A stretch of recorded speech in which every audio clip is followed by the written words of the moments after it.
بسم الله الرحمن الرحيم. الحمد لله الرحمن أنزل القرآن وأرسل رسوله بالهدى ودين الحق الداعي إلى الحق والرضوان. رب کائنات کی توفیق اور اس ذات بابرکات کے فضل و کرم سے آج رمضان المبارک کی 17 تاریخ ہے اور ہم آج 18ویں پارے کا خلاصہ جو ہے وہ پڑھ رہے ہیں. یہ پارہ 3 حصوں پر مشتمل ہے. اس میں 3 سورہ مبارکہ شامل ہیں. سب سے پہلے سورہ مومنون، اس کے بعد سورۃ النور اور پھر سورۃ الفرقان کا ابتدائی حصہ. سورۃ المؤمنون مکی ہے اور اس کا نام سورۃ المؤمنون کیوں رکھا گیا؟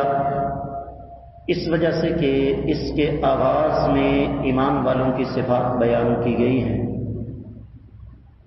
اور مقصد یہ ہے کہ قیامت تک کی آنے والی انسانیت کو اس بات کی سمجھ آ جائے کہ کامیاب ہونے والے جو لوگ ہیں وہ کون ہیں، ان کے اندر کون سی خوبیاں ہونی چاہیے، اور وہ خوبیاں ہمیں اپنے اندر پیدا کرنی چاہیے.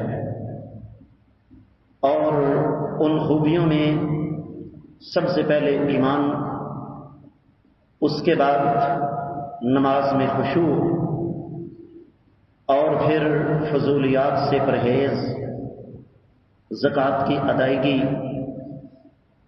اپنی عزت اور اپنی عفت کی حفاظت، امانت داری، وعدے کی پابندی. تو یہ وہ خوبیاں ہیں جو اللہ تعالیٰ نے ابتدا میں بیان کی ہیں، اور یہ خوبیاں بیان کرنے کے بعد فرمایا کہ ایسے لوگوں کو عام جنت نہیں ملے گی بلکہ جنت الفردوس جو ہے وہ ملے گی. دوسری طرف رب کائنات نے، چونکہ قرآن مجید ایک ایسی کتاب ہے جو کبھی بھی ایک طرف کی بات نہیں کرتی، رب کائنات نے اس کے برعکس وہ لوگ جو دنیا پرست ہیں، اس دنیا کو سب کچھ سمجھتے ہیں اور دنیا کا مال و متاع ہی ان کے نزدیک ہر چیز ہے، ان کے بارے میں یہ واضح طور پر ارشاد فرمایا کہ مت یہ سمجھو کہ یہ تم پر اللہ تعالیٰ کا انعام ہے، بلکہ یہ رب کائنات کی طرف سے تم پر آزمائش ہے. طے شدہ بات ہے، جس انسان کے پاس جتنی زیادہ اللہ کی نعمتیں ہوں گی اتنی ہی زیادہ کڑی اس کی آزمائش ہوگی، اتنا ہی کڑا اس کا حساب و کتاب ہوگا. اس کے بعد اللہ ملک اللہ رب الجلال والاکرام نے انسانی تخلیق کے تمام مراحل بیان کیے کہ انسان جب دنیا میں آتا ہے تو کن کن مرحلوں سے گزر کر پیدا ہوتا ہے، اور پھر اللہ رب العزت نے یہ کیسے ہو سکتا ہے کہ سورہ مبارکہ ہو اور وہ مکی ہو، اور مکی سورہ مبارکہ میں توحید کا تذکرہ نہ ہو، یہ ممکن ہی نہیں ہے. اللہ رب العزت نے 7 آسمانوں کا ذکر فرمایا اور 7 آسمانوں کا ذکر کرنے کے بعد بارش کا ذکر فرمایا. اس بارش کے ذریعے مردہ زمین میں جان ڈالنے کا تذکرہ فرمایا، باغات کا تذکرہ فرمایا، پھر زیتون کا تذکرہ فرمایا. یہ تمام کی تمام باتیں بیان کیوں کی رب کائنات نے کہ یہ کام رب کائنات کے سوا کوئی نہیں کر سکتا. اس کے بعد اللہ رب العزت نے مختلف انبیاء کا تذکرہ فرمایا ہے، جن میں سیدنا نوح علیہ السلام ہیں، اور سیدنا نوح علیہ السلام کے بعد پھر سیدنا موسیٰ علیہ السلام، ہارون علیہ السلام ہیں. اور اس کے بعد اللہ رب العزت نے پھر حلال کھانے کا تذکرہ فرمایا کہ تمام رسولوں کو یہ حکم دیا کہ وہ حلال کھائیں. اور دلچسپ بات یہ ہے کہ یہاں اللہ نے 2 چیزوں کو ذکر فرمایا، ایک حلال کھانا اور دوسرا نیک اعمال کرنا. ان دونوں کا آپس میں بڑا گہرا تعلق ہے، اور آپ نے اپنی آنکھوں سے دیکھا ہوگا کہ حرام کھانے والوں کو نیک اعمال بہت کم نصیب ہوتے ہیں. اور اس کا ایک اور مطلب بھی ہے کہ جو انسان حرام کھاتا ہے اس کا نیک عمل اللہ کے ہاں قابل قبول ہے ہی نہیں. پھر رب کائنات نے بتایا کہ تمام انبیاء کے ادیان کی بیس اور بنیاد جو ہے وہ ایک چیز تھی، اللہ کی توحید اور اللہ کی وحدانیت.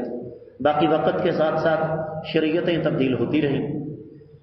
اللہ تعالیٰ نے اس کے بعد پھر مشرکین کو مخاطب کر کے فرمایا کہ تم اگر اللہ تعالیٰ کی آیات مبارکات کو جھٹلاتے ہو تو ظاہر سی بات ہے اس کا تمہیں جواب دینا پڑے گا۔ اور ساتھ ہی رب کائنات نے ایک اور بات بھی سمجھا دی جس کا تعلق آج کے حالات کے ساتھ بہت گہرا ہے، اور وہ یہ کہ دین جو ہے نا وہ کسی کی خواہشات کے تابع نہیں ہو سکتا۔ آج بھی ہماری اکثریت دین وہ چاہتی ہے جو اس کی اپنی پسند کا ہو، ہر ایک اپنی اپنی پسند کا دین چاہتا ہے۔ مکہ والے بھی یہی چاہتے تھے۔ پھر اللہ رب العزت نے دین کے داعیوں کو کچھ ہدایات عطا فرمائی ہیں۔ میدان محشر کا اللہ تعالیٰ نے نقشہ کھینچا کہ قیامت والے دن کس قسم کی صورتحال کا انسان کو سامنا کرنا پڑے گا، اور اختتام پر رب کائنات نے یعنی سورۃ المؤمنون کے اختتام پر اللہ رب العزت نے ہمیں یہ بتایا ہے کہ انسان کی پیدائش فضول نہیں۔ اس کے بعد آ جاتی ہے سورۃ النور، اور سورۃ النور خاص طور پر میں سمجھتا ہوں کہ ہم میں سے ہر ایک بالغ انسان کو اس کے مضامین کا پتہ ہونا چاہیے۔ جملہ نوٹ کیجئے گا کہ ہر بالغ انسان، ہر بالغ مسلمان، بچہ ہو یا بچی، اسے سورۃ النور جو ہے اس کے احکامات کا خصوصی طور پر پتہ ہونا چاہیے۔ یہ مدنی ہے، اور یہ اس دور میں نازل ہوئی جب کائنات کے امام صلی اللہ علیہ وسلم مدینہ تشریف لائے، اور مدینہ میں آ کر ایک اسلامی معاشرہ قائم ہو گیا، اور اس معاشرے کو چلانے کے لیے معاشرتی اصولوں کی ضرورت تھی۔ اور اس سورہ مبارکہ کا سال نزول 6 ہجری ہے، غزوہ بنی المصطلق کے بعد۔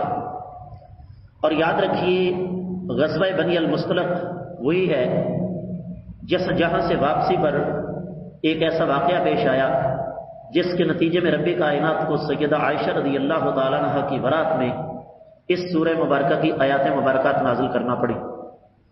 اس واقعے کی تفصیلات میں جانے کی ضرورت نہیں ہے، اس لیے کہ سیرت کی کتابوں سے، حدیث کی کتابوں سے جو واقعہ مل جاتا ہے۔ اس میں رب کائنات نے غیر شادی شدہ زانی کی سزا بیان فرمائی ہے ابتدا میں ہی، اور جو شادی شدہ ہے اس کی سزا بظاہر قرآن سے ثابت نہیں لیکن حدیث سے ثابت ہے، لیکن قرآن اور حدیث الگ الگ نہیں ہیں۔ اور پھر اسی طریقے سے رب کائنات نے ایک اور اصول بیان فرما دیا کہ زانی اور مشرک سے زانیہ اور مشرکہ عورت کا نکاح ہی ہو سکتا ہے۔ اب سوال یہ ہے کہ زنا اور شرک کو رب کائنات نے یہاں اکٹھا کیوں کیا؟ اس کی بنیادی وجہ یہ ہے کہ جس طرح شرک کرنے والا رب کائنات کے ساتھ خیانت کرتا ہے، اسی طرح زنا کرنے والا اپنے ہم سفر کے ساتھ خیانت کا ارتکاب کرتا ہے۔ پھر اللہ رب العزت نے خصوصی طور پر اس بات کا تذکرہ کیا کہ وہ لوگ جو پاک دامن عورتوں پر تہمتیں لگاتے ہیں ان کی سزا کیا ہے، اس لیے کہ انسان ہر قسم کا الزام اپنے اوپر برداشت کر سکتا ہے، لیکن زنا کا الزام یقینی طور پر کوئی انسان بھی برداشت نہیں کرے گا بشرطے کہ اس کی غیرت اور اس کا ضمیر جو ہے وہ زندہ ہو۔ اور ایسے لوگوں کے لیے دنیا میں بھی سزا ہے اور آخرت میں بھی۔ اب پھر اس کے بعد رب کائنات نے ایک اصول بیان کیا ہے، اور وہ یہ کہ اگر شوہر اپنی بیوی پر الزام لگائے تو اس کو 4 گواہوں کو جمع کرنے کی ضرورت نہیں ہے۔ اس کے لیے شریعت نے لعان کا راستہ رکھا ہے، اور وہ ایک مستقل طور پر سسٹم ہے، مستقل طور پر ایک نظام ہے لعان کا۔ پھر اللہ رب العزت نے سیدہ عائشہ رضی اللہ تعالیٰ عنہ پر جو تہمت لگی اس پر بڑی تفصیل کے ساتھ یہ تبصرہ کیا کہ جو لوگ اس الزام کے پس منظر میں کام کر رہے تھے ان کی دنیا اور آخرت میں سزا کیا ہے۔ ساتھ ہی اسلامی معاشرے میں بے حیائی عام کرنے والوں کی جو سزا ہے وہ رب کائنات نے بیان فرمائی۔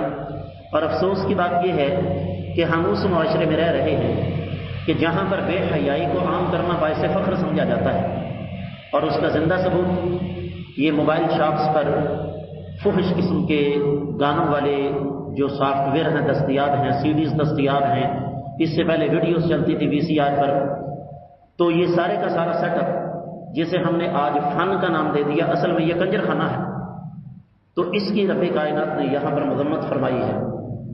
اس کے ساتھ ہی رب کائنات ایک اصول ہمارے سامنے رکھتے ہیں کہ اگر تم یہ چاہتے ہو کہ عرش والا رب تمہیں معاف کر دے تو تمہارے اندر بھی دوسروں کو معاف کرنے کا جذبہ ہونا چاہیے. لیکن یہاں ایک اور نقطہ بھی ذہن میں رکھیے گا کہ معافی غلطیوں کی ہوتی ہے، ظلموں کی معافی نہیں ہوتی. یہ جملہ نوٹ کرنے والا ہے.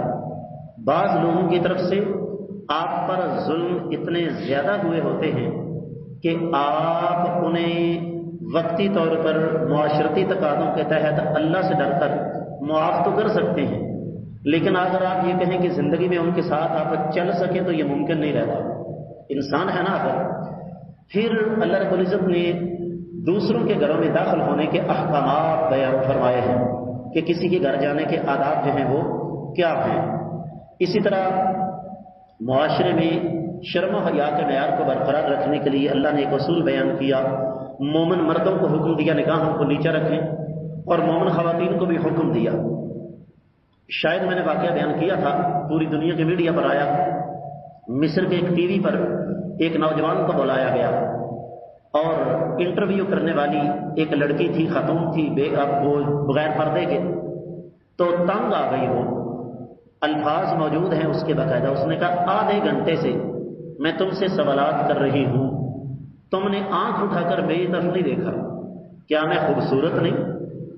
اس نے کہا کہ میں تمہیں پردہ تو نہیں کروا سکتا، لیکن میرے اللہ نے مجھے نگاہوں کی حفاظت کا حکم دیا ہے، اس لیے میں اللہ کے حکم کی خلاف ورزی کرتے ہوئے آنکھ اٹھا کر تمہیں کیسے دیکھ سکتا ہوں. یہ آج کے دور کی بات کر رہا ہوں، کوئی 1500 سال پرانی بات نہیں. تو بالکل اسی طرح اگر مردوں کو غض بصر کا حکم دیا گیا ہے کہ وہ نگاہوں کو نیچے رکھیں، اس کا مطلب یہ نہیں کہ خواتین مردوں کو گور گور کر دیکھتی رہیں. پھر رب کائنات نے زیب و زینت کے احکامات بیان کیے. جو لوگ یہ کہتے ہیں نا جی قرآن میں چہرے کے پردے کا ذکر نہیں ہے، قرآن کہتا ہے وَلَا يُبْدِينَ زِينَتَهُنَّ، سورۃ النور ہے، خواتین اپنی زیب و زینت ظاہر نہ کریں. سوال یہ ہے کہ کسی بھی خاتون کی زیب و زینت کہاں ہوتی ہے؟ طے شدہ بات ہے اس کے چہرے میں. تو اس لیے یہ کہنا کہ قرآن میں چہرے کے پردے کا حکم نہیں، بالکل فضول اور بے بنیاد بات ہے. بزرگ خواتین جو ہیں ان کو شریعت نے چہرے کے پردے کی رخصت دی ہے، لیکن منع ان کو بھی نہیں کیا کہ وہ چہرے کا پردہ نہ کریں. پھر بچوں سے پردہ کرنے کے احکامات اللہ تعالیٰ نے بیان فرمائے. پھر اسی طریقے سے گھر کی چار دیواری کے اندر جو انسان کی خلوت ہے، جس کو ہم پرائیویسی کہتے ہیں، اس کے احکامات بھی اللہ تعالیٰ نے یہاں پر بیان فرمائے ہیں. پھر نکاح کے احکامات جو ہیں وہ اللہ تعالیٰ نے بیان فرمائے. پھر لونڈیوں کو زنا کاری پر لگانے سے اللہ تعالیٰ نے منع فرمایا، اور مسجد اور مومن کی جو عظمت ہے اس کو اللہ رب العزت نے بیان فرمایا. پھر اسلامی نظام کے حوالے سے مومن اور منافق کا جو فرق ہے وہ بھی اللہ تعالیٰ نے سورہ مبارکہ میں بیان فرمایا. ایک مثال کے ذریعے بات کو واضح کیا، کافروں کی مثال بھی دی اللہ تعالیٰ نے. اور پھر رب کائنات نے اپنی قدرت کی کچھ نشانیاں 41ویں سے لے کر 46ویں آیت مبارکہ تک بیان فرمائی ہیں. اور ساتھ یہ بھی وعدہ فرما دیا رب کائنات نے 55ویں آیت مبارکہ میں کہ اگر تم نیک اعمال کر کے ایمان لا کر نیک اعمال کے راستے پر چلو گے تو تمہیں کسی کے سامنے بھیک مانگنے کی ضرورت نہیں، رب کائنات تمہیں خود بخود خلافت عطا فرما دیں گے. اس کے بعد کائنات کے امام صلی اللہ علیہ وسلم کو بلانے کے آداب رب کائنات نے بیان فرمائے. یہ جو ہمارے یہاں لکھا ہوتا ہے نا یا اللہ یا محمد صلی اللہ علیہ وسلم، یا محمد نبی علیہ السلام کو کہہ کر بلانا یہ نبی علیہ السلام کی توہین ہے. قرآن کے 30 پاروں میں رب کائنات نے نبی علیہ السلام کو نام لے کر نہیں بلایا. کسی شخص کے والد کا نام عبداللہ ہو تو وہ کبھی اپنے والد کو اے عبداللہ کہہ کر نہیں بلائے گا. یا محمد کا معنی کیا ہے؟ اے محمد صلی اللہ علیہ وسلم.